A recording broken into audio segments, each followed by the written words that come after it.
Voilà, donc merci encore de manière coutumière, je répète, mais ce soir c'est encore plus vrai que jamais, à tous d'être venus si nombreux. Merci d'abord évidemment à Alain Badiou, que nous ne présenterons pas plus que les fois précédentes. Et cette fois-ci, contrairement à la fois précédente, je pense que tu sais de quoi nous devons parler. Souviens-toi, tu m'avais posé la question, mais au fond, de quoi vais-je parler ce soir? Absolument. Alors, absolument. Ce qui est attendu ce soir, c'est donc, j'ai rappelé qu'il y a donc à peu près 12 ans de ça, tu étais venu pour la première fois ici pour nous présenter un petit livre d'intervention qui, par certains aspects, était analogue. De quoi Sarkozy est-il le nom? Et est-ce que c'est abusé que de dire que sous une forme évidemment différente, puisque tu vas nous expliquer ce qui a quand même un petit peu et l'origine du livre, il s'agit un petit peu de nous dire, puisque Trump est un symptôme, de quoi ce symptôme est-il le nom? Oui, oui, oui, oui. Ma spécialité semble peu à peu devenir de demander de quelle maladie un certain nombre de personnages sont le symptôme. Voilà. Alors, je voudrais commencer par dire quel est le contexte dans lequel finalement est sorti ce petit livre sur Trump. L'origine est, pour le coup, absolument l'élection de Trump. Parce que ce qu'a donné l'envoi de ce livre, c'est une conférence faite à Los Angeles le lendemain de l'élection de Trump. Et je dois dire que j'avais affaire à un public tétanisé, défait, décomposé, et au bord de l'agonie totale, car il y avait probablement dans mon auditoire absolument personne qui avait voté Trump, puisque c'était dans une université californienne. Voilà. Et donc il y avait une sorte de stupeur, d'autant que je le rappelle, jusqu'à 2 heures du matin, dans la nuit du scrutin, Hillary Clinton était donnée gagnante. Et donc c'est au petit matin, en quelque sorte, au petit déjeuner, que la foule a découvert que c'était l'affreux Trump qui était élu, et que ça les a plongés, mais réellement, dans un état d'abattement et d'incompréhension considérable. Et je devais faire, le soir de ce jour, une conférence à haute volée spéculative, hein, dans une autre de mes spécialités, l'être, l'événement, le sujet, la vérité, tout ça. Et j'ai vu, au vu de l'état de décomposition du public, j'ai vu que je ne pouvais pas leur infliger une méditation de ce genre, et qu'il allait falloir que je parle de quoi? Eh bien, de Trump. Parce qu'il était impossible de parler d'autre chose dans ce contexte. Alors, j'ai travaillé un peu rapidement, comme ça, dans la préparation de cette conférence, qui devait en plus être en anglais, chose pour moi très fatigante. Hein. Et je me suis dit, voilà, au fond, là, ils sont dans un état d'abattement et quasiment de défaitisme, finalement, comme s'ils avaient été laminés par un courant inattendu. Et il faut que ma tâche n'est pas de les enfoncer, de leur dire oui, le symptôme d'un courant irréversible qui partage aujourd'hui le monde entier, etc., et de les écraser là-dessus. Eh bien, je ne voulais pas non plus raconter des blagues. Donc, l'orientation générale de mon propos a été tout de même, en effet, de renvoyer Trump, non pas directement à sa malfaisance ou à sa signification psychologique particulière, le côté infâme du personnage, etc. Ça, il connaissait par cœur, hein, c'était pas... Mais de savoir, en effet, qu'est-ce qui avait rendu possible l'élection de ce personnage dans les conditions du moment. Voilà, c'était la question dont je suis parti, et qui, en effet, revenait à dire, pour comprendre ce personnage de Trump, il faut quand même élargir un peu l'horizon, se demander comment ceci a été possible, le corréler à des tendances générales qui travaillent en réalité la superstructure politique du monde occidental un peu partout, et ce faisant, leur asséner finalement le mot d'ordre nous sommes vaincus, continuons le combat, quoi, voilà. C'est-à-dire leur dire qu'être abattu, défait, etc., dans ce genre de circonstances, c'est une concession faite au vainqueur. Hein. C'est l'état dans lequel il souhaite que l'on se trouve au soir de sa victoire. Voilà quelle était la ligne générale de cette conférence. Alors, je suis parti d'un... En vérité, pour que ce soit quand même propre au monde américain, je suis parti à la fois des lois générales du parlementarisme, vous savez, que signifie une élection finalement, de quoi une élection est-elle le signe dans ces démocraties dont c'est le principe moteur et le principe constamment vanté sous le nom de démocratie, etc., etc. Et dans quelles conditions ce système peut aboutir à ce genre de conclusion, dans quel contexte ce système peut aboutir à ce genre de conclusion, dont on avait vu en effet des symptômes antérieurs, y compris en Europe occidentale, parce que la parenté superficielle, mais la parenté tout de même avec Sarkozy, alors de quoi Sarkozy est-il le nom, était indubitable, mais à d'autres symptômes encore plus marqués, comme par exemple Berlusconi en Italie, des personnages de ce genre, et aujourd'hui nous en avons hélas un peu partout, Bolsonaro au Brésil, en un certain sens même Duterte aux Philippines, ou Modi en Inde, enfin un recouvrement petit à petit de toutes ces grandes démocraties par ce genre de personnages tout à fait atypiques par rapport au jeu ordinaire. Donc je voulais placer tout ça en horizon de la question de Trump, et je suis parti de l'idée que, en vérité, la contradiction véritable qui aurait dû être celle de ce scrutin aurait plutôt été la contradiction entre Trump et Bernie Sanders, à vrai dire, qu'entre Trump et Hillary Clinton. Et que, de ce point de vue-là, c'était intéressant de voir les effets du fait que ça n'était... Je suis heureux de faire ça ce soir, au moment où Bernie Sanders ressort en quelque sorte comme figure particulière avant que le Parti démocrate parvienne à l'assassiner, ce qui est quand même encore assez probable. Mais je suis parti de là, pourquoi ? Pour approcher la contradiction qui travaille aujourd'hui, à mon avis, l'ensemble des régimes parlementaires classiques déclarés démocrates. Cette maladie est la suivante. Ce système électoral, depuis ses origines, fonctionne sur le régime de l'alternance.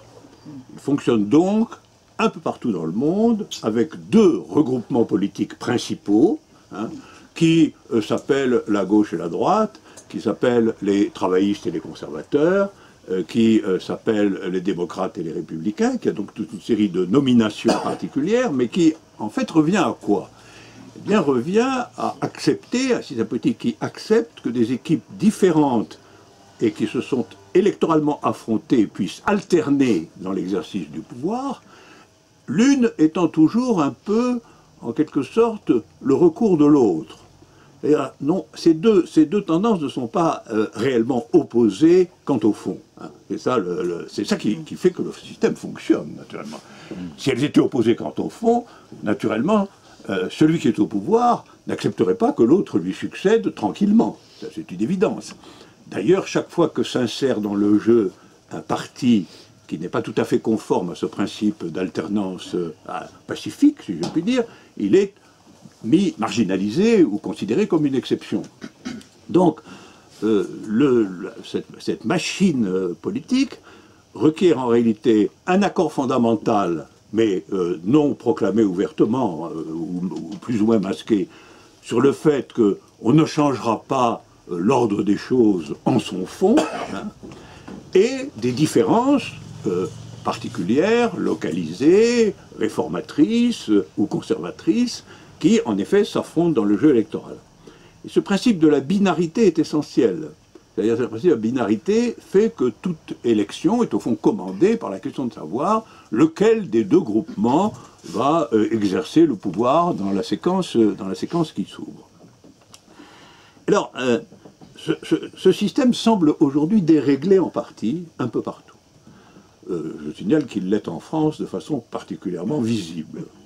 La France a réussi ce tour de force que simultanément et la gauche et la droite classique se sont effondrés et qu'on a vu surgir un personnage dans le style national, un bon élève, voilà, éclairé, quelqu'un qui ne ressemble pas du tout à Trump, qui ressemble le moins possible à Trump, mais à certains égards pour accomplir le même travail.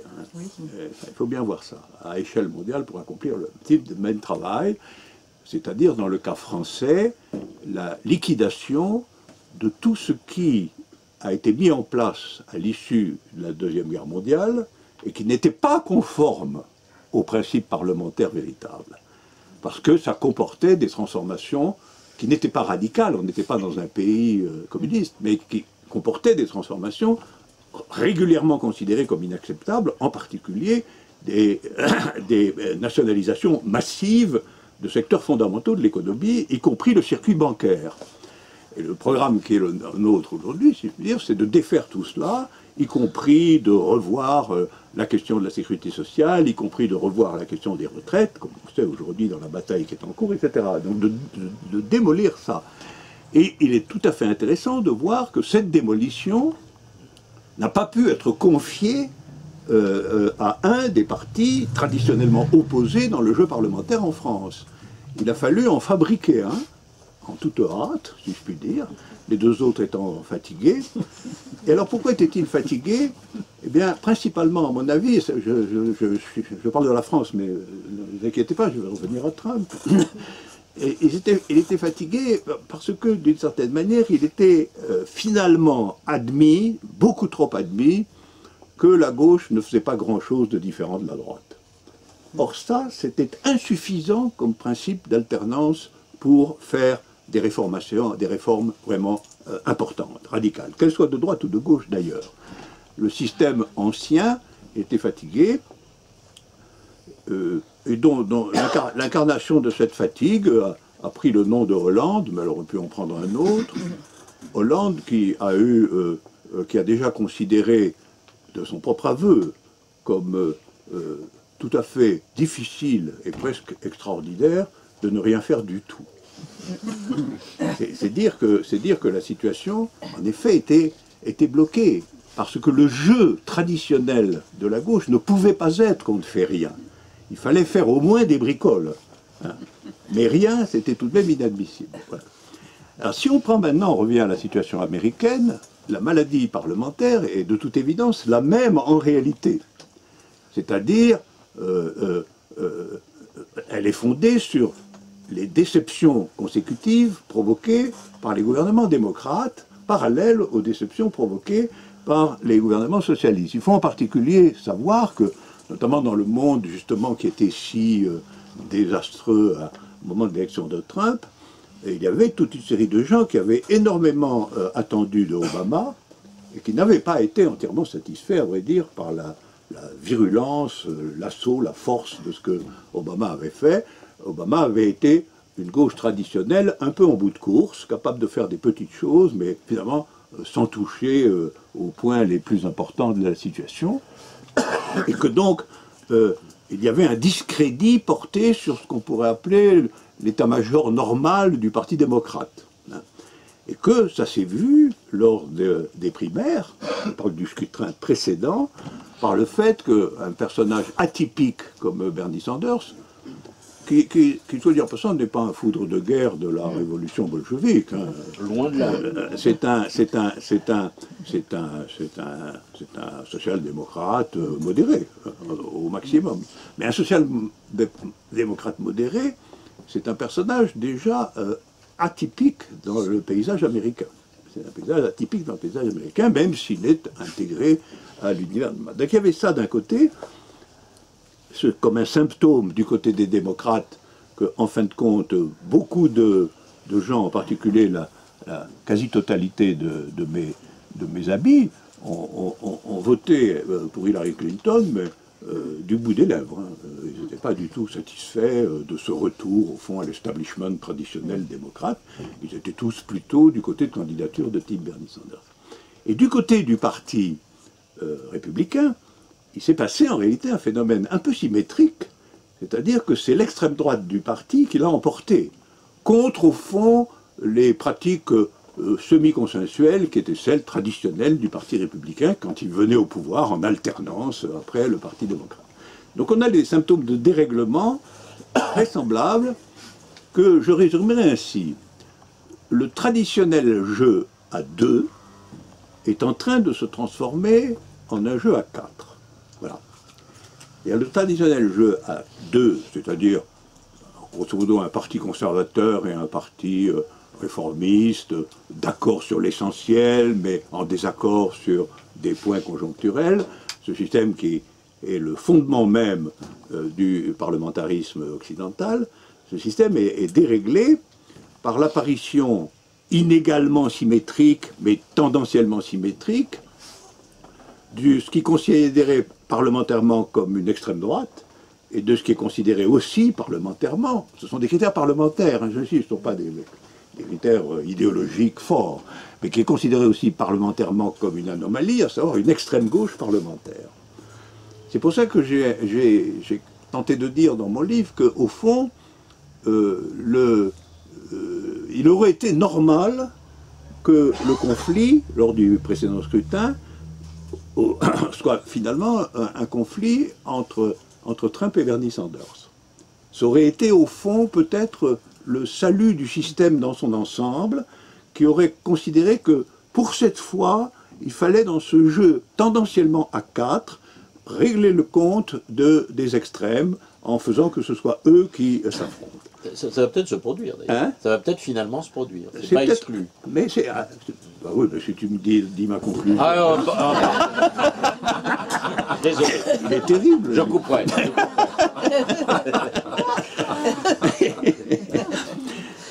Oui, alors et en un certain sens, ça traduisait une partie de l'opinion de la fraction de petite bourgeoisie intellectuelle que je fréquente normalement dans mes tournées américaines, et qui était, je le répète, une déception démocrate que Hillary Clinton ne relevait pas, puisqu'elle était un personnage typique de l'establishment démocrate installé, et elle avait été interminablement ministre, elle avait été femme de président de la République, enfin elle avait tout pour plaire, je puis dire, aux conservateurs du système.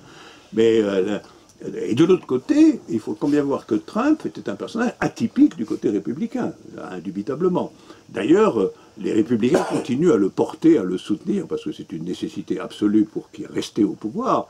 Mais beaucoup d'entre eux ne sont pas des amateurs déchaînés du personnage. Hein. Ils partagent l'idée qu'il y a un côté finalement scandaleux, brutal, etc. Mais il faut faire avec ça. Autrement dit, c'est le 2 fonctionnant dans un système hanté par le 4. Voilà, c'est ça la situation parlementaire, résumée à sa configuration arithmétique. Et c'est le 2 hanté par le 4, et nous connaissons parfaitement cela ici, puisque par rapport au conflit entre une droite classique, un tout petit peu gaullisée, gaullienne, avec des singularités gaulliennes d'un côté, et de l'autre, le parti socialiste, chargé en tout cas de maintenir toujours hors du coup ou de domestiquer le Parti communiste. On avait un jeu traditionnellement bien installé depuis pratiquement des décennies. Or là, regardez ce qui s'est passé aux dernières élections, c'est tout à fait singulier.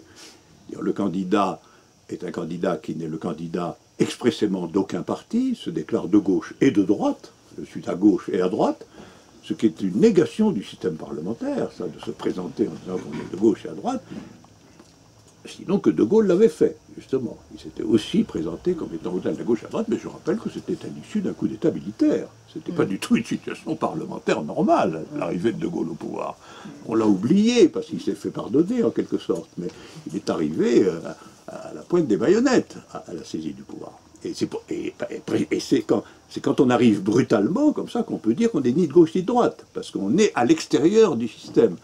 Alors là, en France, la situation a été absolument celle-là, puisque, en définitive, ni la droite classique, ni la gauche classique n'ont pu prétendre prendre le relais du gouvernement précédent, c'est-à-dire du gouvernement Hollande, que d'une certaine façon, la gauche était en train de se décomposer par similitude exagérée avec la droite, et la droite était en train de se décomposer par le fait qu'elle ne savait pas régler en son propre sein le rapport à l'extrême droite, à savoir à Marine Le Pen. Et finalement, au lieu d'avoir un match entre un socialiste et un républicain, figure normale, on a eu quand même un match entre l'extrême droite avec Marine Le Pen et une construction au fond, adoptée parce qu'il fallait quelque chose, quoi. Hein. Il fallait quelque chose qui ne pouvait pas être les partis classiques, qui devait être d'une autre nature, et qu'on a eu affaire à Macron, dont il est remarquable qu'il avait été mis en selle par le gouvernement socialiste précédent. Voilà. Ça paraît un peu lointain maintenant.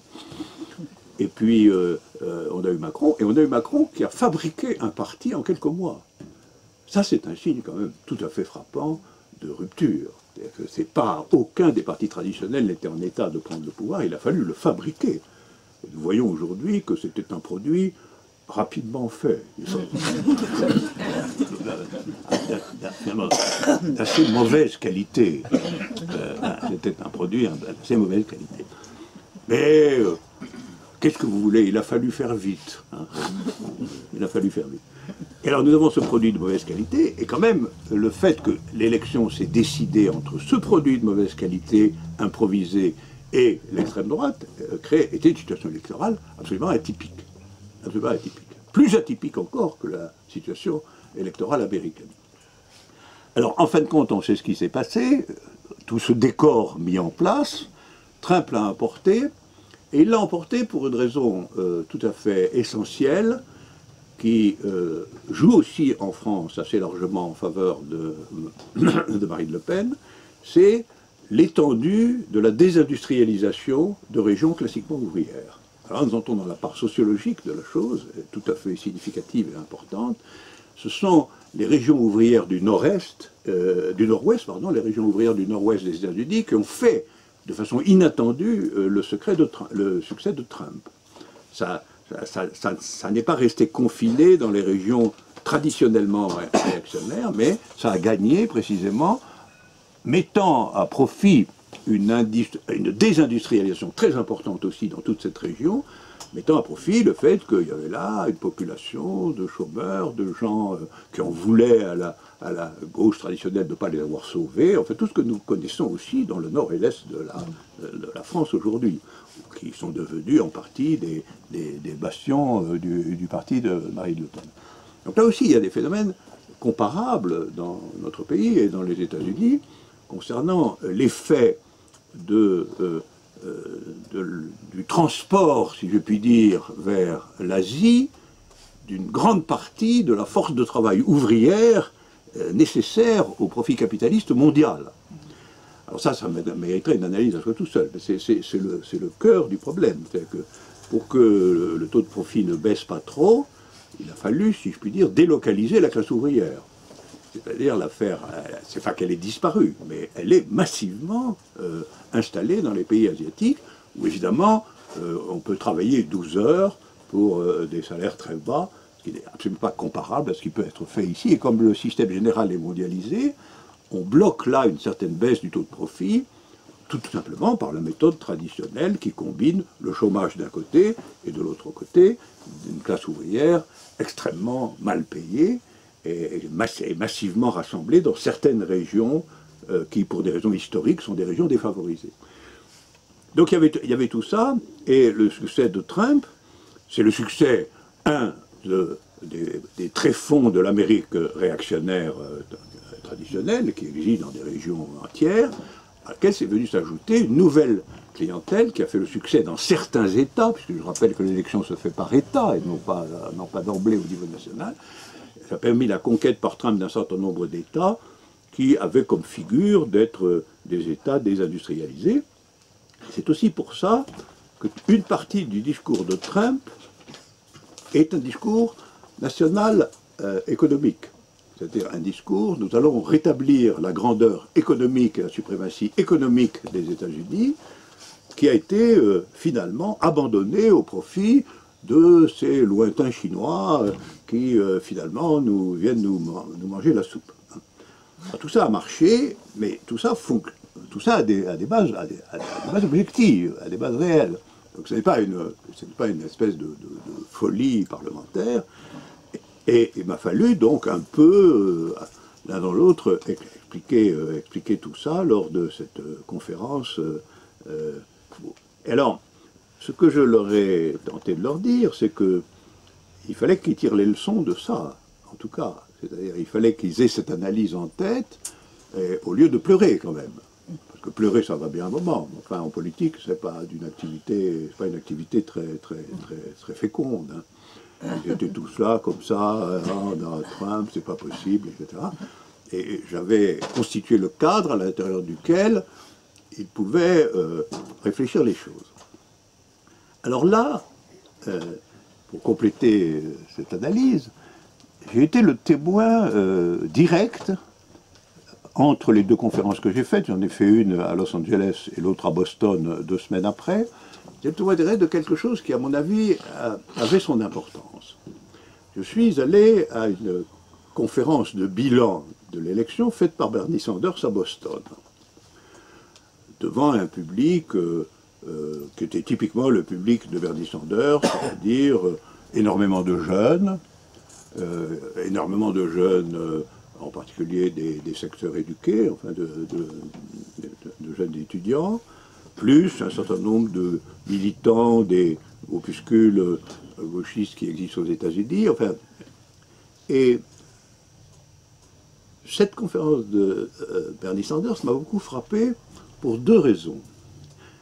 La première, c'est que je me suis aperçu qu'une de ses faiblesses, à laquelle on ne s'attendait pas, c'est qu'il est personnellement plus à gauche que son auditoire. Alors que nous savons ce qu'il est. Mais néanmoins, il est plus à gauche que son auditoire. Et pourquoi? Parce que son auditoire est manifestement absolument sensible aux questions identitaires, comme telles, et non pas du tout aux questions sociales et économiques. C'est un auditoire de gauche identitaire. C'est-à-dire, c'est un auditoire qui mixe le féminisme, l'antiracisme, etc., qui demeurent pour lui les facteurs clés de la politique américaine. Et on voyait très bien que quand Bernie Sanders parlait de ça, il était vigoureusement applaudi, mais quand il expliquait qu'il fallait lutter contre la désindustrialisation, qu'il fallait réellement mettre en place un système de protection sociale généralisé, que peut-être il faudrait faire pour ça un certain nombre d'appropriations collectives, etc. Quand il avait une thématique un tout petit peu socialisante au sens véritable du terme, le public était là, par la poignée des gauchistes résiduels, le public était là, pas très intéressé, il ne criait hurrah que quand on revenait au terrain solide des différences identitaires. Ça, c'est le premier point. Ça m'avait frappé parce que je me suis dit, cette gauche est elle-même divisée, en réalité. Elle est elle-même divisée, sa division n'est pas extrêmement apparente, mais elle est divisée. Et elle est divisée entre ceux qui se contentent, au fond, d'un succès dans la partie éduquée de la population et dont le foyer est les universités qui ont un dispositif très important aux États-Unis, beaucoup plus qu'ici. Y compris dans la politique, ça joue énormément, ça a beaucoup joué, y compris au moment de la guerre du Vietnam, etc. Et ceux qui, comme Bernie Sanders, essaient quand même de s'adresser à l'électorat populaire et ouvrier tel qu'il est vigoureusement atteint par les crises successives et par la désindustrialisation. Et il m'a semblé que Bernie Sanders n'incarnait pas une figure unifiée complète sur ce point. Et ça me conduit au deuxième point. Au sortir des élections, Bernie Sanders a donné le sentiment qu'il allait créer un parti. Il a publié un livre qui s'appelle Notre Révolution, qui était quand même faire bonne figure au moment d'un échec sanglant, hein, Notre Révolution. Et beaucoup de gens, y compris moi, ont compris que Notre Révolution allait devenir le nom ou le mot d'ordre ou le symbole d'un nouveau parti. Et j'ai assisté dans cette conférence de Boston au premier symptôme qu'il ne le ferait pas. Et qu'il allait quand même rentrer dans la magouille démocrate. Alors il est dans la magouille démocrate aujourd'hui, et on voit bien que ça ne le renforce pas vraiment, parce qu'il n'est pas encore sûr qu'il en vienne à bout. Hein. Loin de là, la partie n'est pas du tout jouée. Hillary Clinton a déjà m'avait déjà monté en ligne contre lui, elle a expliqué qu'il n'était pas sympa du tout. Personne ne l'aime, a-t-elle dit. Personne ne l'aime. En tout cas, visuellement, elle ne l'aime pas. Quoi. Personne ne l'aime. Voilà. Et alors, je pense que ça, c'est aussi un signe de l'époque. C'est-à-dire l'incapacité des hommes politiques à s'emparer, vu le caractère écrasant du système parlementaire, de ce que j'appellerais la réelle décision politique. C'est-à-dire si Bernie Sanders avait décidé de construire au minimum une faction absolument indépendante, il aurait trouvé immédiatement pas mal de militants possibles pour le faire. Et quand il a proposé là de le faire, c'est-à-dire quand il a proposé de faire des groupes qui iraient dans les régions désindustrialisées pour parler avec les gens, leur dire qu'on allait se soucier d'eux, etc., etc., quand il a évoqué au fond un militantisme véritable, un militantisme de classe, appelons-le comme ça, j'ai vu d'abord que le public n'était pas chaud pour ça, c'était pas assez identitaire, il aurait peut-être dû présenter les ouvriers du Nord comme une espèce menacée. Et d'autre part, que ça ne marchait pas, et d'autre part qu'il n'était pas, je ne le sentais pas convaincu quant à la décision de constituer un mouvement politique autonome, de créer un mouvement politique autonome, qui aurait été sous sa direction et qui aurait été de toute façon acclamé par un électorat potentiel. Alors tout ça pour en venir aux conclusions. En définitive, en quoi consiste ce que j'appellerais la crise du parlementarisme aujourd'hui? J'appelle parlementarisme la forme politique ajustée, en réalité, aux formes les plus avancées du capitalisme planétaire. Voilà. C'est une forme qui a été inventée par les Anglais dès la fin du XVIIIe siècle, qui a connu toutes sortes de péripéties, et qui maintenant, sous le nom de démocratie, constitue l'idéologie centrale, en quelque sorte, du monde dans lequel nous vivons. C'est-à-dire que le pouvoir doit être délégué par le peuple dans la figure de l'élection, que les gens doivent être organisés en partis qui s'affrontent, mais qui ne s'affrontent pas quand même de façon sanglante, hein, qui s'affrontent sur la base d'un accord principiel, évidemment, hein, etc., etc. C'est quand même, le modèle politique qui, avec des variantes, mais des variantes assez limitées, couvre tout ce qu'on appelle aujourd'hui le monde occidental et qui est exporté en plus dans un certain nombre de pays où quelquefois il existe sous des formes caricaturales. Évidemment, il n'est pas approprié, il sert de masque il est capable de servir de masque, y compris à des dictatures militaires, mais ça c'est considéré comme sa pathologie. Alors je pense que ce système est déréglé. Et alors je pense que c'est une question fondamentale de se demander pourquoi et de savoir qu'est-ce qui va se passer, hein, parce que ça c'est quand même notre avenir. Hein. Et ici, au niveau proprement parlementaire, la crise est mûre. Hein. La crise est mûre. Le parti de l'extrême gauche est très affaibli. Le parti de gauche, le Parti socialiste, est en voie de disparition, carrément. Le parti de droite classique, républicain, a des difficultés internes manifestes et il semble qu'il soit divisé. Et finalement, le parti qui est aujourd'hui dans la meilleure santé, c'est quand même l'extrême droite. Alors je parle d'une santé au sens objectivement parlementaire, un parti qui, au fond, lui, n'est pas traversé par des problèmes et qui est quand même récompensé de cela par le fait qu'on commence à prendre l'habitude que ce soit lui qui incarne, si je puis dire, l'opposition au second tour des élections présidentielles, tout de même. Un symptôme dont il faut quand même prendre la mesure. Hein. Et la dernière fois, la route n'a été barrée parce que toute une série de gens ont voté pour la créature sortie du chaudron de la bourgeoisie nationale parce qu'ils ne voulaient pas de l'autre. Parce qu'ils ne voulaient pas de l'autre. Hein. Donc, une bonne partie des électeurs de Macron étaient surtout des électeurs de non-Marine Le Pen. Voilà. Et ça, c'est une situation qui montre bien un dérèglement fondamental du système parlementaire. Alors, si on interroge... Alors, ce système était composé de quoi? elle était composée au fond de deux espèces de ce que Marx appelait les fondés de pouvoir du capital. Alors, Marx avait analysé le système parlementaire dès le début, enfin, c'était pas... Et quand on lui demandait si pourquoi tel ou tel gouvernement, il répondait de toute façon, tous les gouvernements sont composés de fondés de pouvoir du capital, et ils ont entre eux des différences réelles, mais suffisamment faibles pour que ce dont ils se soucient soit unifié.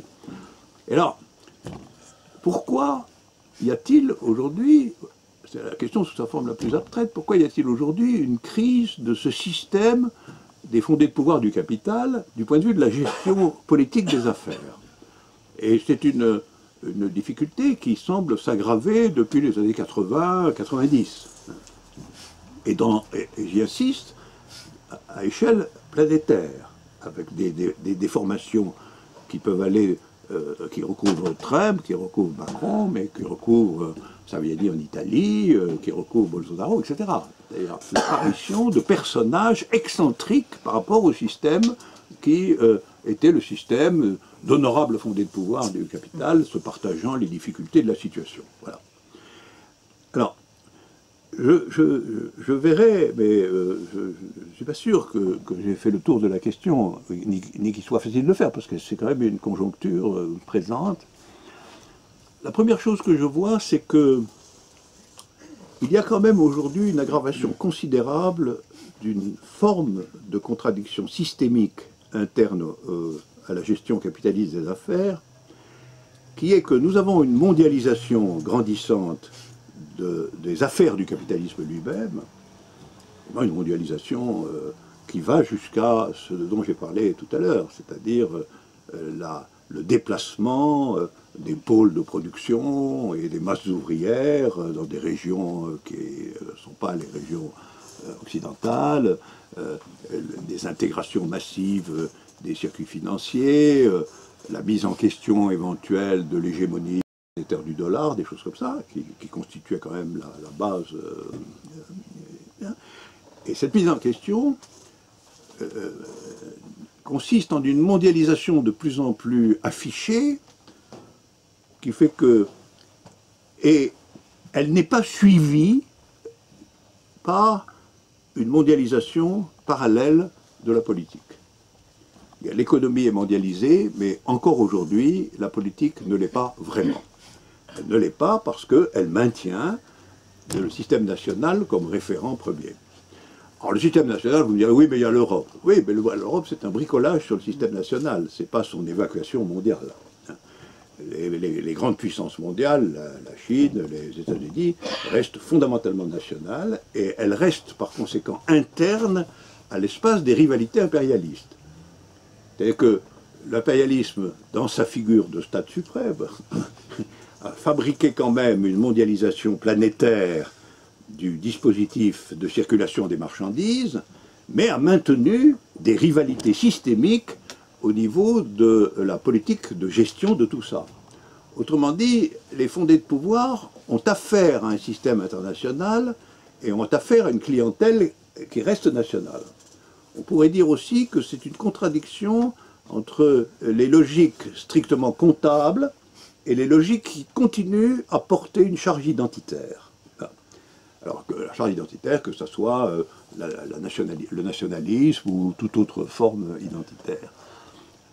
Bien entendu, en plus, des activités impériales résiduelles subsistent. Largement, le continent africain est l'objet d'un pillage généralisé. On constatera que en Afrique, absolument toutes les grandes puissances sont présentes militairement, aujourd'hui. Ce qui est quand même un symptôme qui est très préoccupant. Le Moyen-Orient est, à mon avis, dans une situation comparable à celle des Balkans avant la guerre de 14. À savoir des pays désorganisés, des questions de pouvoir irrésolues de manière essentielle, des alliances paradoxales entre grandes puissances pour tirer parti de la situation, comme des alliances qui se renversent en plus. Encore aujourd'hui, la Turquie, avait un arrangement entre la Turquie et la Russie, mais aujourd'hui, ils sont tout au bord de se tirer dessus. Enfin, Et tout ça dans un contexte où la totalité des grandes puissances est en train de réarmer. Ça, c'est un point tout à fait intéressant. Oui, je signale que quand on veut bien connaître la situation, c'est intéressant toujours de se référer aussi à ce qu'en disent les militaires. Les militaires sont moins menteurs que les politiques, parce qu'ils sont dans le business. Quand ils sont en train de tuer des gens, c'est quelque chose qui se voit, et là, on voit en tout cas que partout dans le monde, on réarme, on fabrique des armements plus sophistiqués que la génération précédente. Poutine exhibe le fait qu'il a maintenant des fusées capables de percer n'importe quel système de défense américain. Alors tout ça, je le pense vraiment, fait que la contradiction entre le devenir du marché mondial, qui est plus marché mondial qu'il ne l'a jamais été, qui est même un marché mondial sans précédent, de la manière, entre ça d'un côté et la gestion des regroupements par les fondés de pouvoir du capital sur une base nationale ou périnationale, cette contradiction n'est pas réellement maîtrisée à l'heure actuelle. Et donc, si elle n'est pas maîtrisée, elle donne lieu à des pathologies locales qui sont soit internes, soit externes. Alors, la pathologie interne, c'est ce que je viens de décrire et dont Trump est un symptôme, au même titre que Macron ou quelques autres, à savoir la détérioration politique de la gestion capitaliste des espaces. Extérieur, ça serait évidemment l'aggravation de la contradiction au niveau international, c'est-à-dire quand même dans l'horizon de la guerre. Dans l'horizon de la guerre. D'autant qu'on ne peut pas exclure qu'à un moment donné, la guerre soit une nécessité systémique d'assainissement des questions du capital. C'est son rôle. Ça a été déjà plusieurs fois le cas. Ça a déjà été plusieurs fois le cas. Ça a été plusieurs fois le cas. Où à un moment donné, la contradiction dont nous parlons arrive à un état où la nécessité du capitalisme mondial est qu'elle soit résolue. Et si elle ne peut pas être résolue par des accords, des négociations, des choses comme ça, comme elle l'est depuis la dernière guerre mondiale pour l'essentiel, il faudrait qu'elle soit résolue par l'affrontement, par la solution violente des contradictions.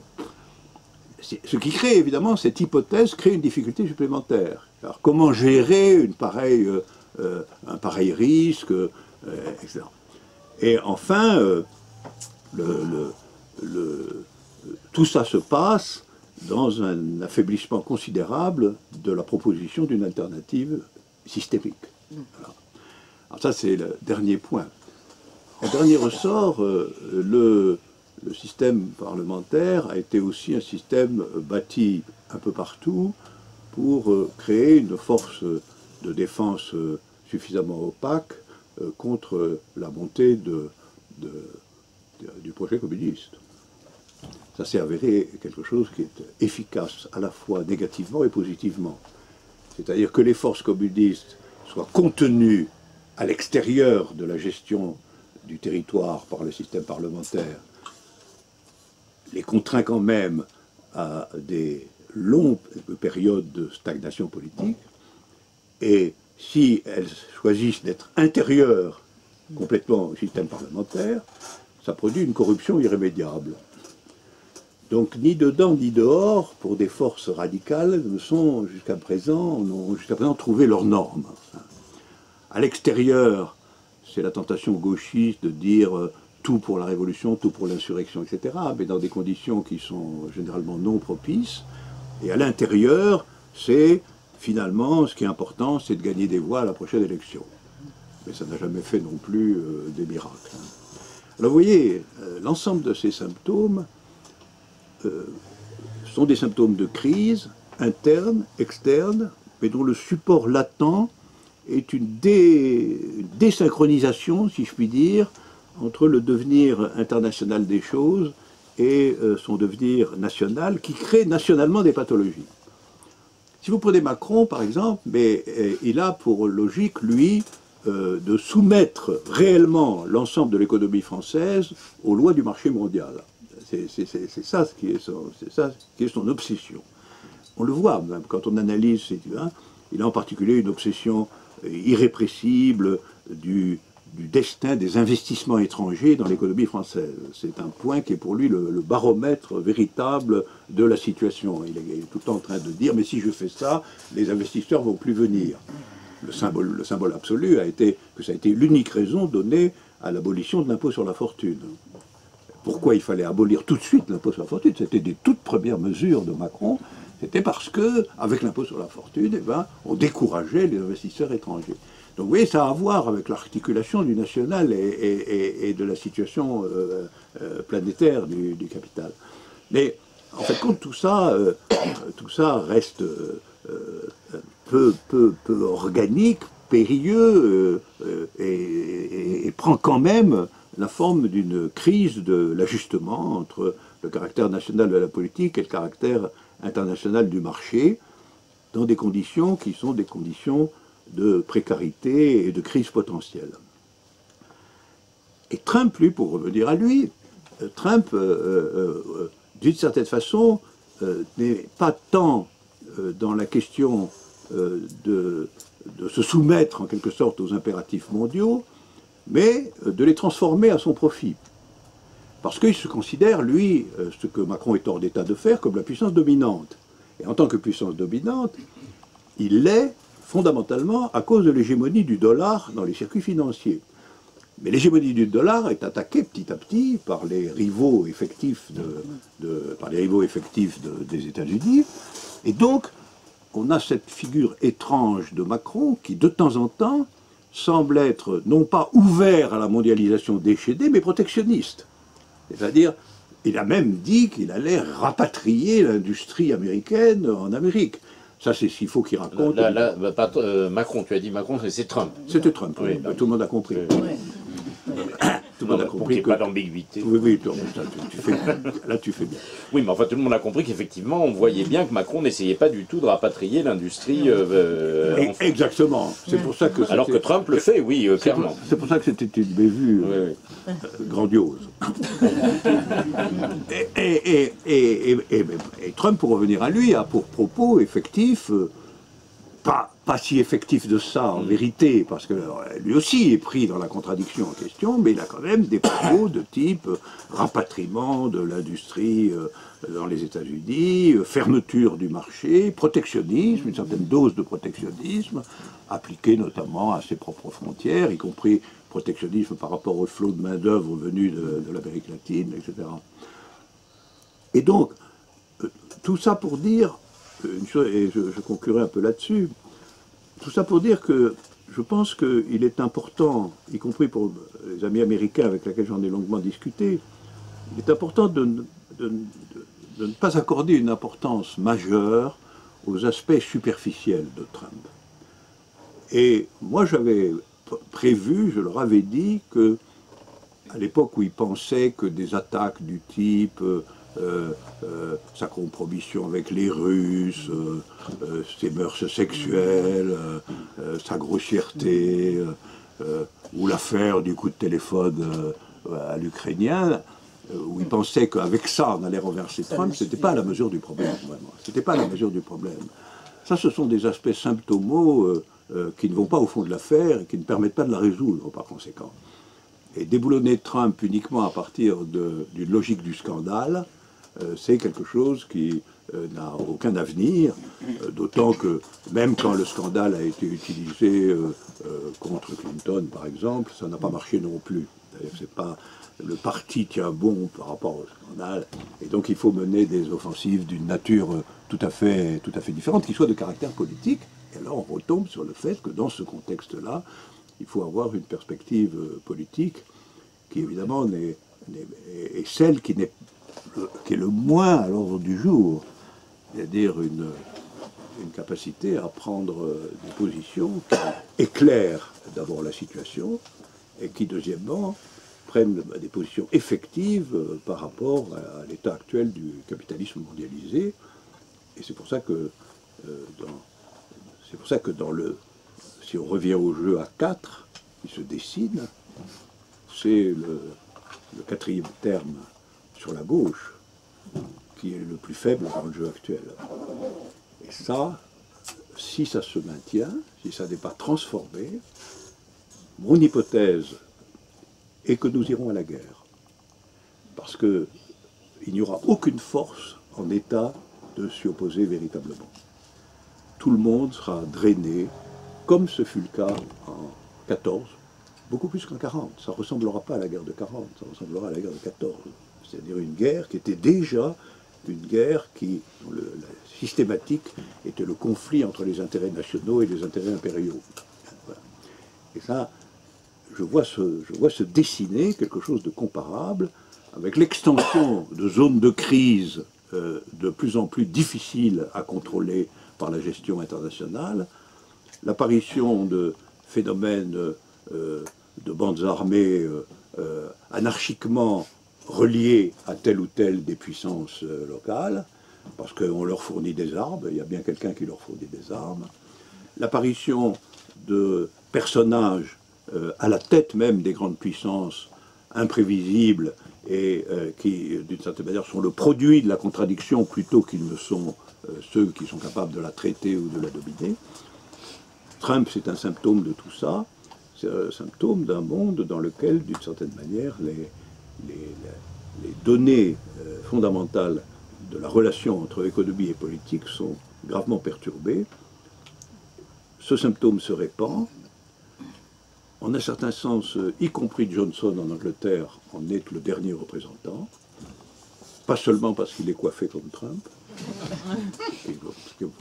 tout symptôme doit être retenu quand même, mais parce que d'une certaine manière, sa position est que le jeu que l'Angleterre doit jouer doit se faire avec les États-Unis et pas avec l'Allemagne, enfin, en gros, chose comme ça. C'est un calcul comme un autre, Et ça fait partie du dérèglement, y compris des constructions médiatrices entre le système mondial et le système national. Et donc, il faut s'attendre, si aucune stratégie alternative n'est proposée à grande échelle, à des troubles considérables, à mon avis. Des troubles considérables dont la guerre. Alors, qu'est-ce que c'est qu'une guerre quand il y a les armements nucléaires, etc. On ne sait pas. Nous ne savons pas ce que pourrait être une guerre. C'est un peu ça qui la retarde, sans doute. Personne ne sait trop ce que ça serait. Mais enfin, en même temps, tout le monde s'y prépare. Ça, il faut le savoir, tout le monde s'y prépare, plus ou moins explicitement. Et je pense que il faut une vision qui se situe dans un dérèglement généralisé du type de relations existant entre une économie dominée par le marché mondial capitaliste et ce qu'a été la stratégie parlementaire du pouvoir. Je pense que cet ajustement ne doit pas être celui à partir duquel on part. Et alors vraiment, ma fin, c'est que, au fond, il faut revenir à une idée radicalement non consensuelle de la vie politique. Ce qui en fait était... Le système parlementaire a toujours consisté à définir un cadre dans le fait où la consensualité l'emporte sur l'antagonisme. C'est sa fonction. Et il l'exerce comme une tentation. C'est-à-dire même un groupe d'extrême gauche, on lui dit, mais présentez vos candidats, c'est ouvert, pas de... Voilà. Participer, au fond, à la discussion politique générale. Et ce sont des... C'est comme donner à ces partis une drogue adoucissante. Voilà. Après, on va dire, oui, bien sûr, on va jouer ce jeu, on va se référer à Lénine, qui a critiqué qu'on ne le joue pas, la maladie infantile du communisme, etc., etc. Mais il n'avait pas prévu que le communisme pourrait peut-être mourir de maladie sénile. Et la maladie sénile, c'est un peu la maladie qui a été la sienne en Occident, entre autres choses, par une gestion de la politique qui, petit à petit, n'offrait plus aux populations la vision de deux voies réellement antagoniques l'une à l'autre dans le champ politique, mais qui finalement avait petit à petit constitué en une acceptation d'être quoi? Eh bien, d'être un parti de gauche. Mais la gauche, c'est une catégorie du parlementarisme. Voilà. Ce n'est pas une catégorie de la révolution. Je terminerai sur cette formule.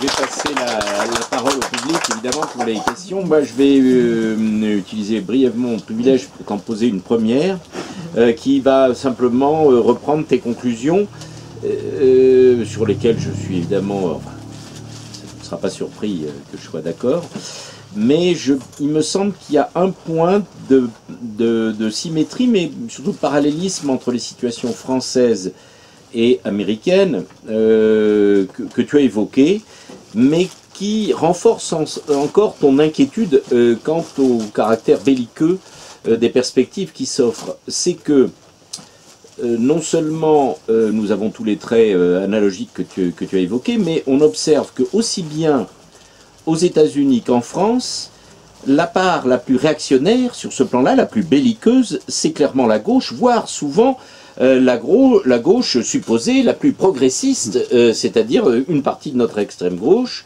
et qui prend des positions tout à fait étonnantes si on compare par exemple une situation que nous avons tous les deux connue en 68, y compris les petits bourgeois, la bourgeoisie intellectuelle, celle dont relève encore aujourd'hui par exemple la clientèle de Bernie Sanders dans les universités, ou celle de beaucoup de notre classe politique en France, aller défiler unanime, clairement, contre la guerre au Vietnam, l'impérialisme, etc. C'est plus du tout le cas. Ni en France, d'ailleurs, ni aux États-Unis. Et je dirais qu'en France, c'est encore pire. Oui.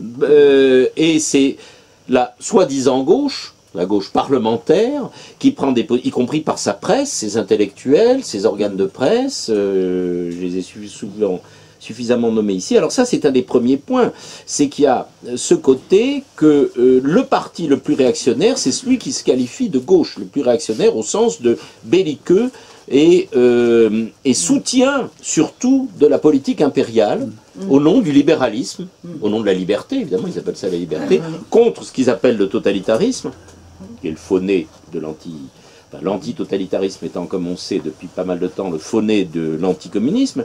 Alors ça, c'est un trait aussi qui me semble un peu inquiétant et troublant, et surtout qui renforce ton jugement sur l'état de délabrement total de la gauche, que ce soit d'ailleurs aux États-Unis où ça tourne souvent à la guignolade, comme tu le sais peut-être.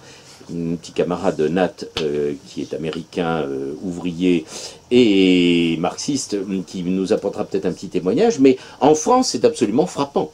Alors, qu'en dis-tu? J'en dis que c'est un peu malheureusement une tradition nationale, hein, parce qu'il faut quand même bien voir que la corruption coloniale et le soutien aux expéditions impériales a été aussi le fait de toute une partie des socialistes depuis la fondation du parti. Et je dirais que moi j'ai expérimenté que même dans les débuts de la guerre d'Algérie, la position du Parti communiste lui-même n'était pas d'une limpidité absolue, il faut le dire. Donc moi j'ai été formé dans l'éducation de ces questions. Bon, il pouvait soutenir évidemment le Vietnam parce que c'était une puissance communiste soutenue par l'Union soviétique, mais dès qu'il s'agissait des affaires proprement françaises, ils n'étaient pas des anti-impérialistes très chauds. Hein. Et si une des choses qui a rendu possible la guerre de 14, en dépit, il faut le dire sur ce point, des efforts réels de Jaurès, ça a été le ralliement chauvin à la guerre d'une partie considérable du Parti socialiste, à la fois de la social-démocratie allemande et côté français, du Parti socialiste français. Donc, en effet, cet exemple de la guerre de 14 n'est pas rassurant, en effet. C'est-à-dire qu'à partir du moment où, y compris des forces qui se présentent comme la gauche, ne serait-ce que la gauche parlementaire, hein, deviennent à leur tour aveugles ou partisans des expéditions impériales, et elles sont en train de se préparer à la même chose en cas de conflit généralisé. Oui, pour relativiser quand même nos rappels historiques, je rappelle que les années 30 et la fin des années 30, dont on parle souvent aujourd'hui, y compris Macron d'ailleurs, nous avons une configuration un petit peu différente, puisque là, il ne s'est trouvé quasiment que les communistes et quelques gaullistes pour ne pas faire allégeance immédiate au Reich, pour ensuite changer de maître pour les Américains. Et en particulier, toute notre gauche de gouvernement, comme on dit, hein, notre gauche morale, comme on dit aussi aujourd'hui. Le moins qu'on puisse dire, c'est qu'elle ne s'est pas particulièrement singularisée par la résistance à l'oppresseur et au nazisme. Ça a donné la collaboration. Et j'évoque ça parce que quand même la situation qu'on a aujourd'hui ressemble plutôt à celle de la fin des années 30, me semble-t-il, qu'aux prémices de la guerre de 14. Je ne sais pas ce que tu en penses. La situation en France, sans doute, mais la situation mondiale, non. La situation mondiale, depuis la dernière guerre, elle était dominée par l'existence de deux blocs antagoniques, et là, elle s'est beaucoup plus émiettée, de sorte qu'elle est beaucoup plus la scène des rivalités impériales au sens traditionnel du terme. Moi, je suis frappé de la ressemblance entre la situation au Moyen-Orient aujourd'hui et la situation des Balkans avant la guerre de 14. En plus, il faut bien voir que les phénomènes que tu décris dans les années 30 concernent aussi le point de l'existence d'une puissance communiste et des partis communistes. Absolument. Mais oui, mais parce que ce qui change à la fin de la guerre de 14, c'est qu'il y a l'Union soviétique qui va apparaître. Mais exactement. Et ce qui par contre relie la capitulation de 40 à la capitulation de 70 devant les Allemands, parce que la bourgeoisie française a capitulé 2 fois, c'est un record du monde d'ailleurs, pour une puissance impériale, et dans les 2 cas, on préfère l'envahisseur étranger aux ouvriers organisés du coin. Plutôt Hitler que le Front populaire. Et à un moment de la guerre de 70, c'était plutôt les Allemands que les communards. Oui, c'est clair et net. Pareil. Et ça, c'est un point qu'il faut toujours rappeler quand on analyse la situation en France. Depuis pratiquement la Révolution française, la bourgeoisie française est particulièrement réactionnaire et rétive à tout ce qui pourrait contester l'ordre établi capitaliste. C'est pas du tout une bourgeoisie progressiste en ce sens-là. Et le fait qu'elle ait pu, dans 2 guerres quasi mondiales, capituler purement et simplement devant l'envahisseur étranger, montre jusqu'où ça va. C'est-à-dire qu'on préfère quand même une défaite dans la rivalité impériale à une défaite face, évidemment, aux révolutionnaires authentiques. Ben oui, une défaite qui préserve nos intérêts de classe, tout simplement. Bon, là-dessus, il y a peut-être des questions. Juste une question certainement un peu naïve. Est-ce que tu peux définir, c'est la guerre, ce sera la guerre, hélas, entre qui et qui? Qui sont les puissances antagonistes? Je vois que c'est interne, mais je ne vois pas très bien. Mais en réalité, le jeu des puissances est un jeu qui n'est jamais stabilisé. Si vous prenez 20 ans avant la guerre de 14, vous êtes convaincu que le conflit va être avec les Anglais. Absolument. La rivalité coloniale, l'épisode de Fashoda, etc. À un moment donné, on est au bord de la guerre avec les Anglais. 20 ans après, c'est la guerre avec les Allemands. Donc cette question est une question qui est dépendante des conjonctures impériales elles-mêmes. Et on voit que se dessiner d'ailleurs au Moyen-Orient aujourd'hui toute une série d'expérimentations, de coalitions différentes. On a eu des accords transitoires entre même les Américains et les Russes, par exemple pour régler les interventions aériennes, pour qu'il n'y ait pas d'incident. On a vu des alliances qui se sont renversées entre la Turquie et la Russie. On a vu des interventions disparates des forces internationales de l'ONU, etc. Donc on a vu un jeu très compliqué de l'Iran dans cette affaire. En réalité, il y a une indécision, dans le cas des rivalités interimpérialistes, il y a une indécision fondamentale parce que tout se joue en termes d'alliance. Et alors moi je pense que de même que la guerre de 14 est devenue à l'ordre du jour quand la France s'est alliée à la Russie, parce que ça a été le moment tournant de l'affaire, l'Allemagne s'est sentie encerclée, je pense que dans le monde tel qu'il est, s'y émerge une alliance ferme entre la Russie et la Chine, les États-Unis seront prêts à la guerre. C'est ça. C'est ce que je crois. Vous avez parlé des partis de gouvernement, gauche, droite, qui se sont délités au fur et à mesure des années. Vous avez parlé de Macron qui veut incarner à la fois la droite et la gauche. mais ne trouve-t-il pas son inspiration dans les périodes de cohabitation, et notamment celle qui a duré 5 ans, et qui a quand même marqué des progrès de la part du gouvernement socialiste de l'époque, qui s'est terminé tragiquement le 21 avril. Mais est-ce que Macron ne s'inspirerait pas en réunissant à lui seul la gouvernance, la présidence de la République de droite et la gouvernance de gauche? Oui, là je peux répondre tout de suite. De toute évidence, les épisodes qui sont des épisodes de consensus renforcé entre,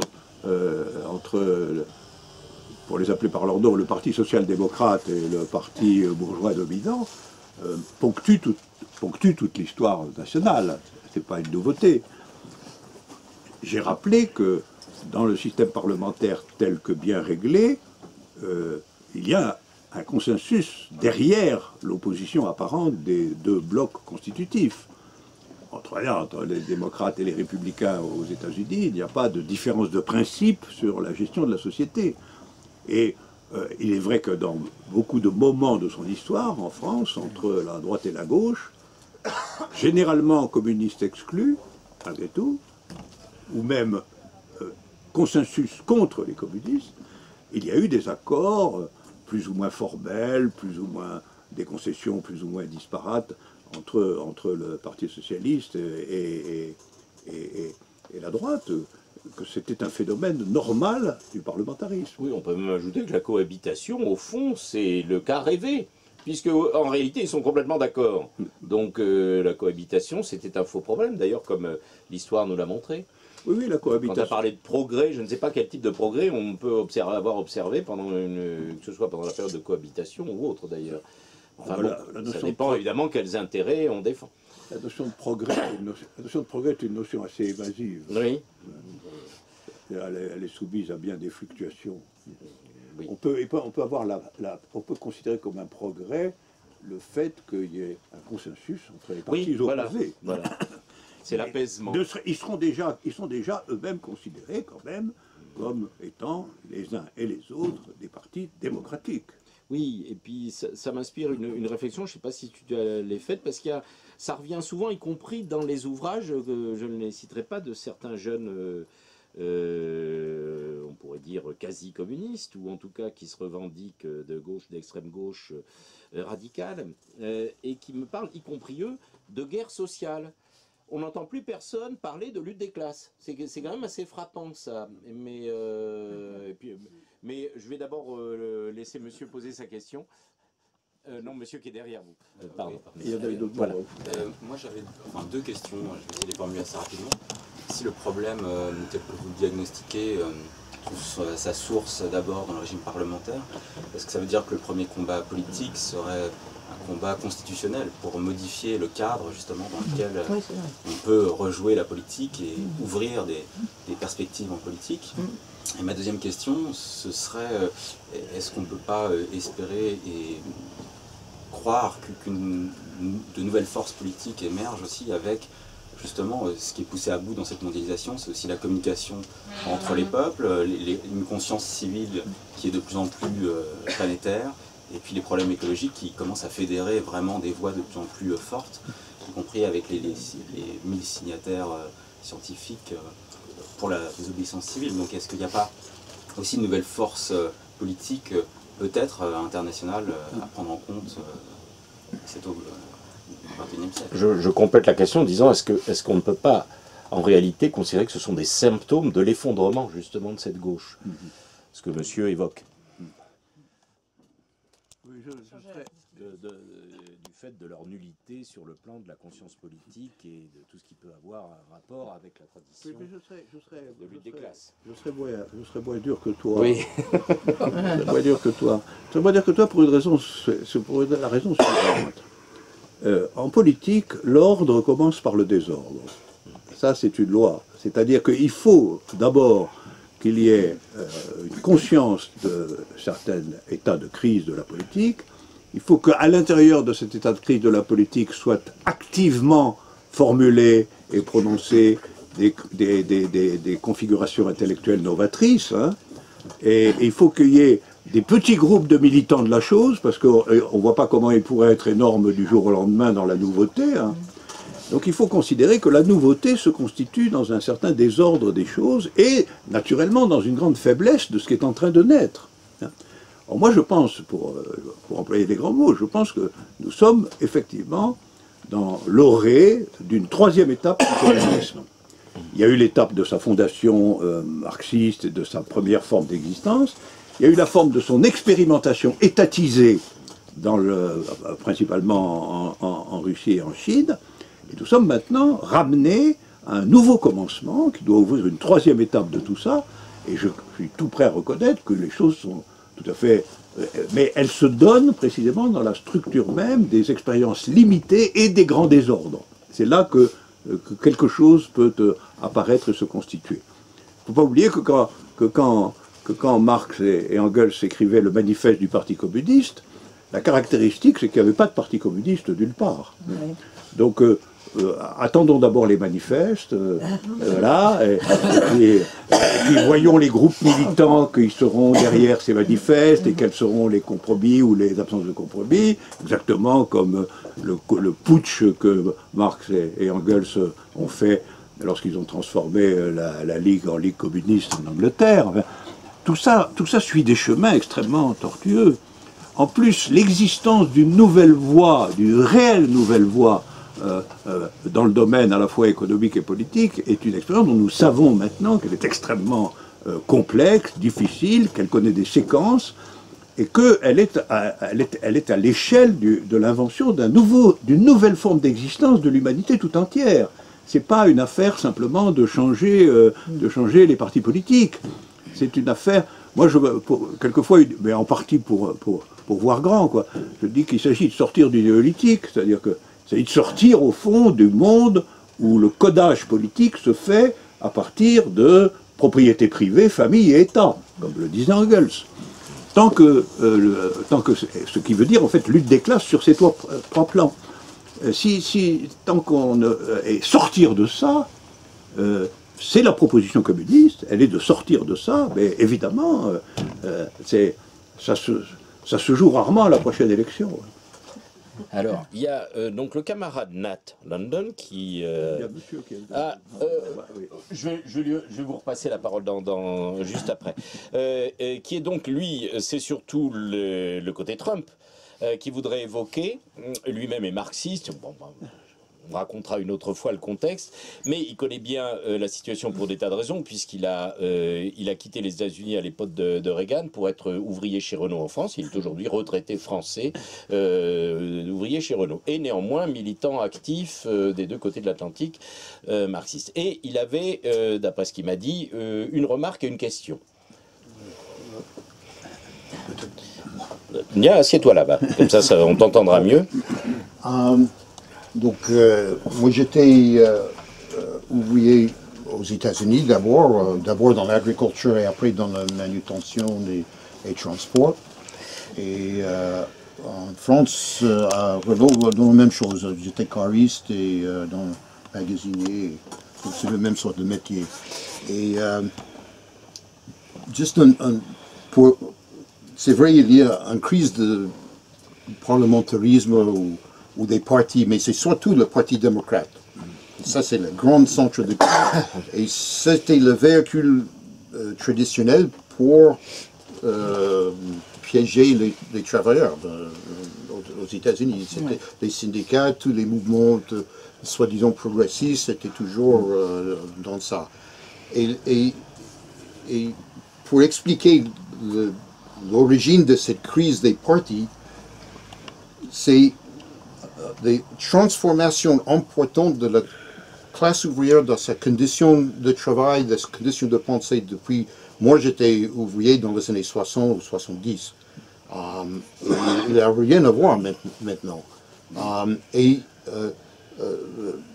Depuis 73, le pouvoir d'achat des salaires des travailleurs a baissé. Pas monté, baissé. C'est une catastrophe maintenant pour le niveau de vie des travailleurs. Moi, j'ai travaillé dans les dépôts camions, les autres camionneurs disaient, nous, on n'est plus classe ouvrière, on est classe moyenne. Je suis propriétaire de ma maison, j'ai mes enfants à la fac, je suis classe moyenne. Et maintenant, ça, c'est parti. C'est une vraie crise. Et depuis la dernière crise en 2008, la classe ouvrière commence à avoir des conséquences sur les pensées politiques et sociales. Ça, c'est l'origine de... Derrière tous ces manœuvres parlementaristes et crises de parti, c'est ça. La classe ouvrière a voté pour Obama et cherché une alternative. Mais ils n'étaient pas satisfaits par ça et maintenant ils se retirent massivement du Parti démocrate et ils sont même plus que hostiles. Particulièrement contre Hillary Clinton. Donc un des grands chants dans la dernière élection était « Lock her up », enfermez-le. Emprisonnez-le. Elle est détestée et elle représente pour... C'était un slogan de Trump, mais qui a été repris. Par les travailleurs. Beaucoup, très populaire. Et le sentiment était mutuel de deux côtés, parce qu'elle détestait les travailleurs. Et maintenant, c'est une rupture totale. Ça, c'est l'origine de toutes ces manœuvres des partis. C'est l'évolution de la classe ouvrière en dehors de ce système de deux partis. Je ne sais pas si ça va terminer en 4 partis, mais pour les travailleurs, ils cherchent maintenant une façon de penser indépendant. Alors ça, c'est ta remarque. Oui. Tu m'as dit que tu avais une question aussi, Ouais. pour Alain Badiou. Voilà. Un aspect la classe ouvrière a passé par 3 grands mouvements aux États-Unis et une longue pause.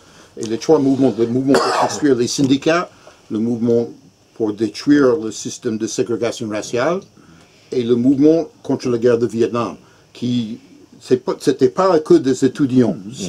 Moi j'ai organisé des manifestations des soldats dans l'armée, c'était un mouvement très... C'était tout le monde, c'est ce que j'évoquais, mais y compris les étudiants. Oui, il y avait des étudiants, mais c'était aussi un mouvement de classe ouvrière. Et ça a laissé les traces, tous les 3. Maintenant, les syndicats, ils ne font pas leur boulot, mais tout le monde accepte qu'il faut avoir des syndicats. Et le dépérissement de le racisme dans la classe ouvrière est très marqué. C'est pas du tout le montée de racisme, comme disent classe moyenne de gauche, Trump est raciste, et donc les travailleurs qui ont voté pour lui. C'est la baisse de racisme par rapport à ce que c'était, c'est remarquable, et ça continue. Et la troisième chose, et ça c'est la question, c'est après la guerre de Vietnam, l'héritage de ça, c'est une méfiance énorme envers le gouvernement, et pas simplement le gouvernement des riches et tout ça, mais les mobiles. C'est quelque chose de malsain dans les mobiles, y compris Afghanistan, en Irak et tout le reste. Ce ne sont pas des guerres populaires.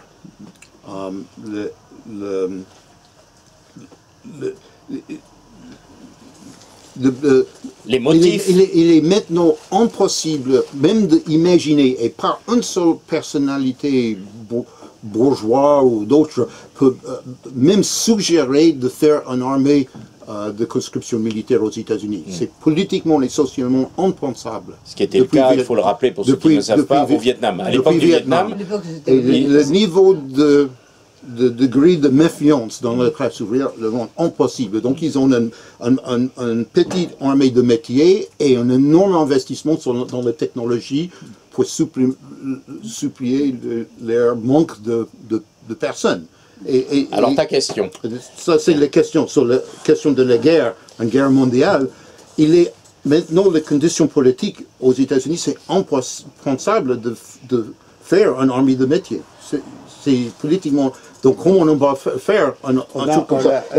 Juste une dernière chose, si vous voulez voir un peu sur l'évolution de la classe ouvrière, tu fais un peu de pub pour ton livre. Oui, on le montrera, mais c'est normal. Je propose ce livre.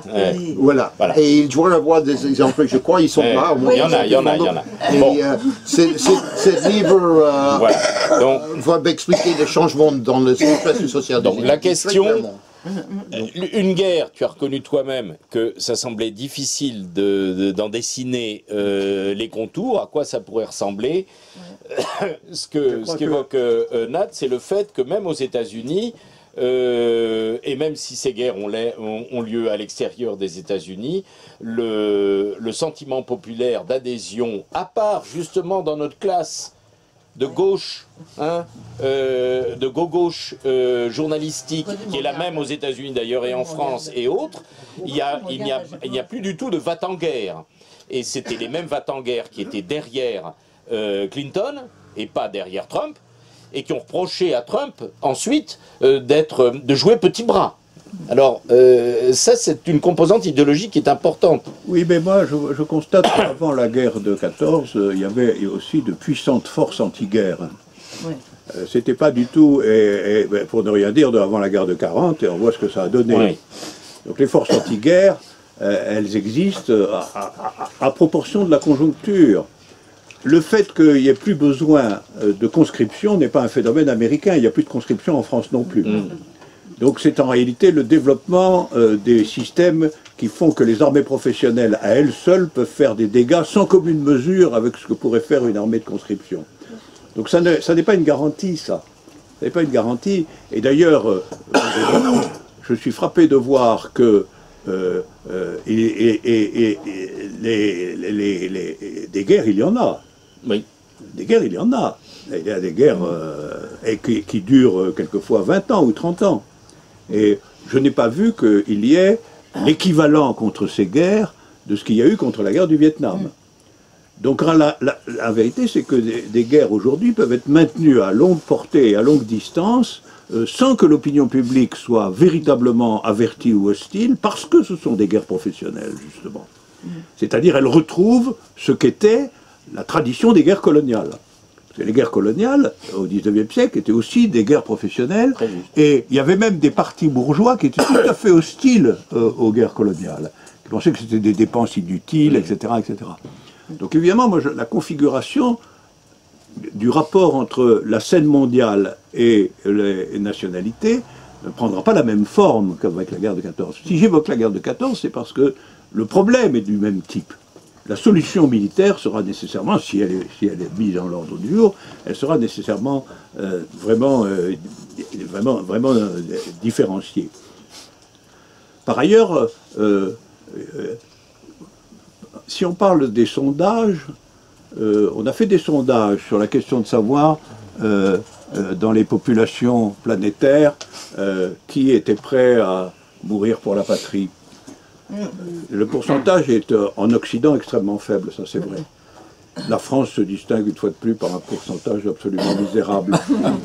Presque personne n'est prêt à mourir pour la patrie. Et tu sais quel est le pays où ce sondage a donné les résultats les plus élevés? La Russie et la Chine. Oui.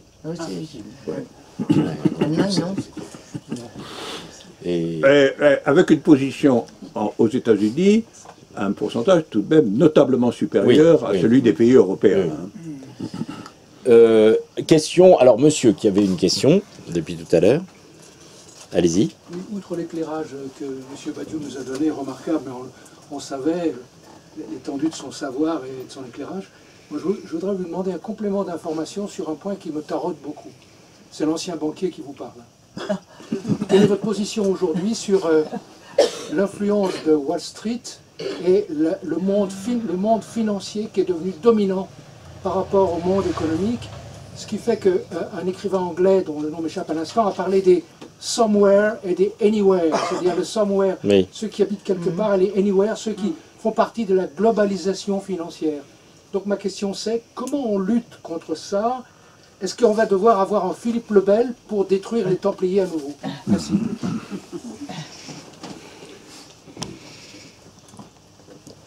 Oui, comme vous le savez, la financiarisation du capitalisme a été précisément diagnostiquée dès l'époque de la guerre de 14. C'était la première fois où on a commencé à parler d'une financiarisation massive par rapport à la production économique proprement dite, dès cette époque-là, et ça a été intégré par Lénine dans la description qu'il a fait de l'impérialisme comme stade suprême du capitalisme. L'impérialisme comme stade suprême du capitalisme est adossé, d'une certaine façon, à la financiarisation du marché mondial et à son autonomie apparente de cette financiarisation par rapport au protocole de production. Ce qui tendrait à montrer que l'étape de financiarisation est aussi une étape, a été aussi un peu coextensive à l'époque de la guerre, justement. Et elle a été coextensive à l'époque de la guerre précisément parce que la question de comment s'opère à la fin des fins un certain partage national de cette bulle oligarchique est une question extrêmement difficile à régler, où les États prétendent quand même faire le plus possible pour que le courant financier leur soit favorable. À quoi il faut ajouter en plus la solution très particulière, enfin la situation très particulière aujourd'hui, qui est que se maintient quand même au niveau du marché mondial une certaine hégémonie du dollar.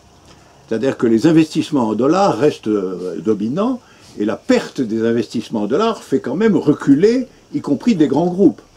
Moi j'ai été très frappé de ce point de vue-là à propos de la politique iranienne des États-Unis.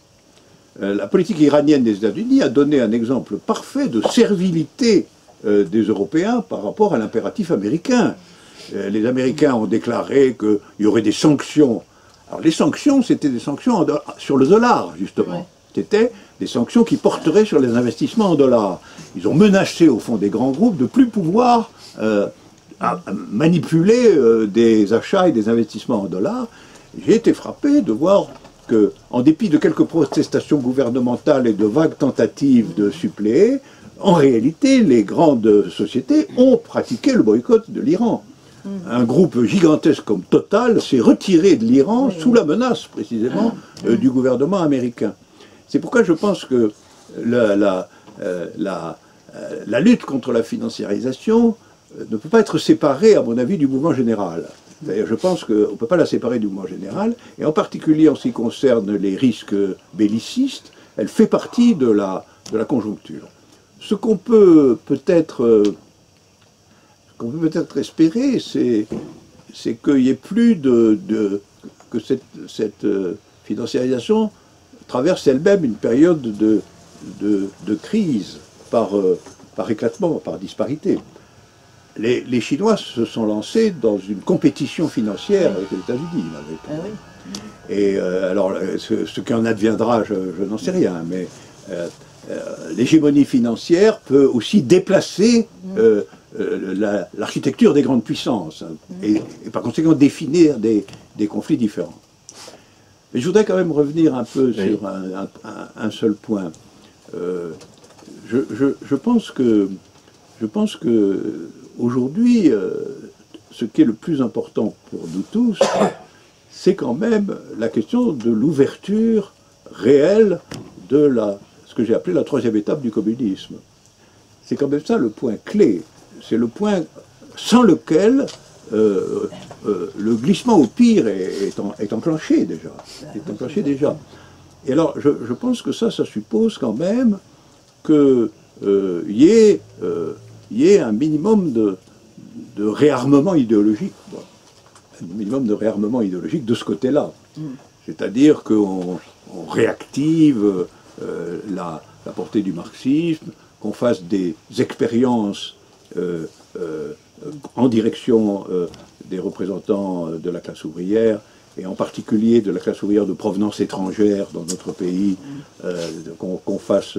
Il faut faire un réseau constitué d'écoles politiques aujourd'hui. Il faut enseigner à tout le monde la possibilité d'une autre voie. C'est absolument décisif. Autrement dit, je pense que nous essayons de faire depuis un moment dans à notre modeste niveau, dans ce modeste établissement. Je sais très bien.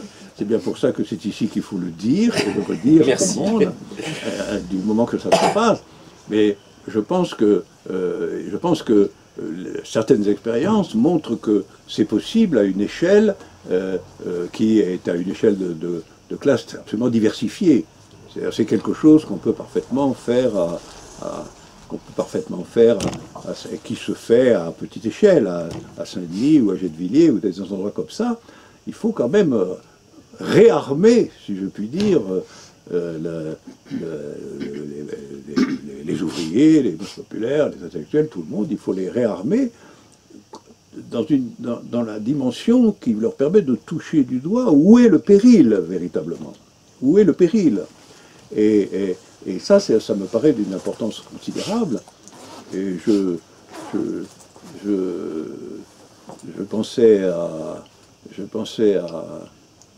à mon cher Mao. Oui, j'allais te dire, ça ressemble beaucoup à que 100 fleurs s'épanouissent, c'est pour ça que 100 écoles rivalisent. Oui, ben, moi je ne suis pas pour que 100 fleurs se rivalisent. 100 écoles. Je préférais qu'une seule fleur. Parce que 100 fleurs, c'est beaucoup trop. Voilà, nous sommes bien d'accord, y compris là-dessus, et sur l'interprétation de Mao. Mais je pense qu'il avait aussi dit, il a aussi dit, sans préparation idéologique de l'opinion, rien n'est possible. Et ça, je crois que c'est perdu de vue. C'est perdu de vue. Ça a été rappelé par le camarade américain. Et je crois que c'est quand même essentiel. Et comme tu cites Mao, mais que tu as cité Lénine avant, rappelons que la devise de Lénine, c'était apprendre, apprendre, apprendre. Absolument. Quelle était la question? Apprendre au sens passif et au sens actif. Et apprendre aux autres, voilà, bien sûr. Oui, dans son double sens. Fallait le comprendre. Merci de le préciser. Il y avait d'autres questions, me semble-t-il. Non, mais ils sont découragés. Mais comme le temps file, on va peut-être passer à une conclusion. Il y a celle que tu nous as donnée à la fin de ta petite conférence, là. Pas spécialement... ici, je vais employer un mot dont je vais expliquer le contexte, c'est que souvent ici, les gens viennent nous voir et nous disent « Bah oui, mais bien sûr, vous avez raison, mais vous dézinguez tout le monde et nous, on a besoin d'être réenchantés. » Alors, leur dire « Oui, c'est pas très réenchanteur ce qu'on vous raconte, mais enfin, la question est de savoir si vous comptez sur ces zigues pour des lendemains qui chantent, vous allez être énormément déçus. D'ailleurs, ils sont déçus. » Donc, voilà, c'était un petit peu une manière spécieuse de tourner ma question. Qu'est-ce qui pourrait nous réenchanter aujourd'hui, en dehors de l'effort d'apprendre, apprendre, apprendre? Personnellement, c'est la réponse que je leur fais, mais moi, je pense que c'est... J'ai essayé de dire que l'histoire n'est jamais immobile. Alors, dans ce pays, il se passe des choses. Notamment dans les dernières années, il se passe des choses. Ces choses se passent, en un certain sens, dans un contexte justement de préparation idéologique assez faible. Voilà, oui. Assez faible. Donc, elles sont grevées d'une sorte de force existante et confuse, et ce n'est pas leur faute si elles sont confuses. C'est ce que la conjoncture permet ou autorise en termes de mouvements populaires. Donc il y a des mouvements. Et à échelle mondiale, il y a en un certain sens des mouvements significatifs et importants, y compris dans le cadre national. Il y a tout ce qui s'est passé ici en France. On ne va pas ouvrir la discussion là-dessus, parce que on y passerait la nuit et ça se terminerait mal. Ce sera une prochaine fois. Oui, voilà, une autre fois. Mais par exemple, je pense qu'il y a quand même le spectacle des millions d'Algériens qui composent comme un soulèvement populaire prolongé, tenace, etc. Donc il se passe des choses. C'est pas... Et il y a, à l'autre extrémité, toute une série d'expérimentations plus locales, plus localisées, plus particulières, dans la direction de ce que pourraient être justement des écoles politiques, dans la direction de ce que seraient certaines des tentatives un peu plus anarchisantes, mais quand même intéressantes. Est-ce qu'on ne peut pas s'appuyer sur l'échelle de la commune plutôt que sur l'échelle nationale, travailler par en bas et au lieu de travailler par en haut, etc. Il y a tout ça, et tout ça c'est le travail. Ça n'est pas différent de la situation dans laquelle se trouvait Marx et Engels dans les années 40, 50, 60. Ça n'est pas différent. Donc s'il faut réellement recommencer une troisième étape, il faut prendre en compte, analyser tout ce qui se passe, avoir une pensée de ces mouvements, repérer les directives générales issues de l'analyse marxiste qu'on peut injecter dans ce mouvement, faire des écoles politiques adéquates pour l'éclaircissement, que tout le monde ait au moins une vision de la situation, et je pense que tout ça, c'est faisable. Voilà. Voilà. Eh bien, il n'y a plus qu'à faire. Merci. Merci, bravo Alain.